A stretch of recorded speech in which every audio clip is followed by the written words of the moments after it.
வணக்கம் நண்பர்களே. நம்ம இன்னைக்கு பார்க்க போறது வந்து Nifty, bank Nifty, fin Nifty. இன்னைக்கு என்ன நடந்துச்சு? ஸோ நாளைக்கு என்ன நடக்கலாம்? அப்படின்ற ப்ரெடிக்ஷன் வீடியோ தான். நம்ம வீடியோ பார்க்குற எல்லாருக்குமே தெரியும். நம்ம வந்து மார்க்கெட் ப்ரொஃபைல் யூஸ் பண்ணி தான் அனலைஸ் பண்ணுவோம் அப்படின்றது. ஸோ இன்னைக்கு நிஃப்டியோட ஃபியூச்சர் சார்ட்ல அதாவது market profile 30 minutes time frame இதை வச்சு இன்னைக்கு மார்க்கெட்ல என்ன நடந்துச்சு? ஸோ நாளைக்கு என்ன நடக்கலாம் அப்படின்றத பார்க்கலாம். இன்னைக்கு ஃபர்ஸ்ட் மார்க்கெட் ஓப்பன் ஆனது பார்த்தீங்கன்னா ப்ரீவியஸ் டே ரேஞ்சுக்கு மேலே தான் மார்க்கெட் ஓப்பன் பண்ணியிருக்காங்க பார்த்தீங்கன்னா தெரியும். ஸோ ப்ரீவியஸ் டே ரேஞ்சுக்கு மேலே ஓப்பன் பண்ணி பெரிய எந்த ஒரு ஒன் டைம் ஃப்ரேமுமே பாட்டமில் நடக்கலை. சடனாக மார்க்கெட்டை வேகமாக வந்து அப்சைடு ஒரு ஒன் டைம் ஃப்ரேம் நடந்துச்சு. ஸோ அதுலேருந்து ஒரு பூர் ஹை ஃபார்ம் பண்ணிவிட்டு மார்க்கெட்டை கீழே கீழே வந்து அதாவது ப்ரீவியஸ் டே சிங்கிள் பிரிண்டில் வந்து ஒரு சப்போர்ட் எடுத்து ப்ரைஸ் இப்போ லைட்டாக மேலே நிற்கிது. ஸோ ஆல் டைம் ஹையில் வேறு நிஃப்டி இருக்குது. ஸோ இது வந்து எதை மீன் பண்ணுதுன்னா நாளைக்கு மார்க்கெட் இந்த பீபாக் இந்த பாயிண்ட் ஆஃப் கண்ட்ரோலில் ரிஜெக்ட் பண்ணிட்டு ரிவர்சல் ஆகலாம். ஒருவேளை அதுக்கு அக்செப்ட் பண்ண நடந்தா, அப்படி இல்லை அப்படின்னா இந்த சிங்கிள் பிரிண்ட்டுக்கு சப்போர்ட் எடுத்துட்டு மறுபடியும் மேலே போகலாம். ஸோ இதுதான் வந்து நிஃப்டியில் என்னோட வியூ. ஒருவேளை மார்க்கெட் வந்து ரிவர்சல் ஆகுது அப்படின்னா இந்த சிங்கிள் பிரிண்ட்ஸ் எல்லாத்தையும் கிளியர் பண்ணும். ஓகேவா? சிங்கிள் பிரிண்ட்ஸை கிளியர் பண்ணிட்டு மார்க்கெட் கீழே வரும்.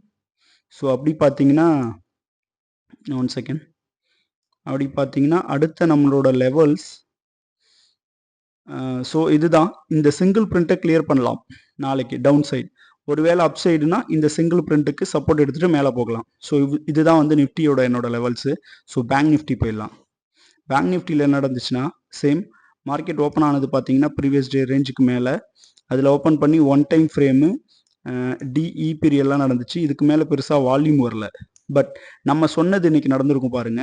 ஸோ மார்க்கெட் ஓப்பன் பண்ணிட்டு அதாவது இந்த ஃபர்ஸ்ட் ஏ பீரியட் ஓப்பன் ஆன மார்க்கெட்ஸு இந்த ஏபி பொருளோ ஃபர்ஸ்ட் டார்கெட்டாக கொடுத்துருப்போம், இது செகண்ட் டார்கெட்டாக கொடுத்துருப்போம். இன்னைக்கு மார்க்கெட் ஃபர்ஸ்ட் டார்கெட்டை கிளியர் பண்ணிடுச்சு. இந்த ஏபி பொருளோவை கிளியர் பண்ணியிருக்கும். நம்மளோட ப்ரீவியஸ் வீடியோ போயிட்டு பார்த்தீங்கன்னா தெரியும் ப்ரெடிக்ஷன் வீடியோ இன்னைக்கு என்ன நடக்கும்ன்றத. ஸோ அதில் நான் மென்ஷன் பண்ணியிருப்பேன் இது ஒரு டார்கெட் அப்படின்னு. ஃபர்ஸ்ட் டார்கெட் கிளியர் ஆயிடுச்சு. ஸோ அதுக்கப்புறம் பார்த்தீங்கன்னா ஒரு பெரிய ஃபால் ஆகிட்டு அந்த ப்ரீவியஸ் டே ரேஞ்சோட பிஓசியிலேருந்து ஒரு ரிவர்சல் எடுக்கிறாங்க. பட் இருந்தாலும் இதெல்லாமே ஒரு பூர் லோவாக ஃபார்ம் ஆகிருக்கு. ஸோ நாளைக்கு ஒரு வேளை ரிவர்சல் ஆச்சு அப்படின்னா இந்த ஏரியா அதாவது உள்ளே எங்கேயாவது ஓப்பன் ஆச்சு அப்படின்னா இது ஒரு ஃபர்ஸ்ட் டார்கெட் டவுன் சைடுக்கு, இது செகண்ட் டார்கெட். ஓகேவா?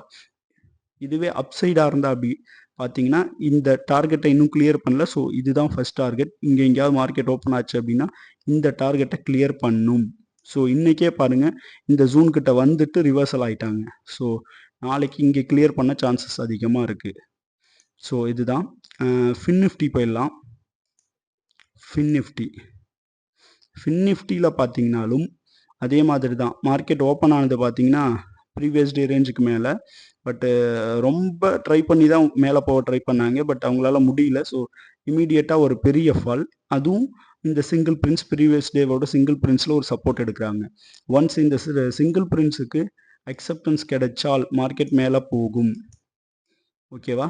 ஸோ என்னோட வியூ இது இங்கே அக்செப்டன்ஸ் நடந்தால் இதை ஒரு சப்போர்ட்டாக எடுத்துகிட்டு மேலே போகும். அப்படி இல்லைனா இதை கிளியர் பண்ணிடும். ஸோ இவ்வளோ தான்.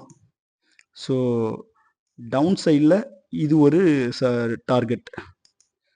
அதாவது அதுக்கு முன்னாடி நாள் 26க்கு வந்து ஒரு டவுன் ஃபால்க்கு ஒரு டார்கெட்டாக கொடுக்குறேன்.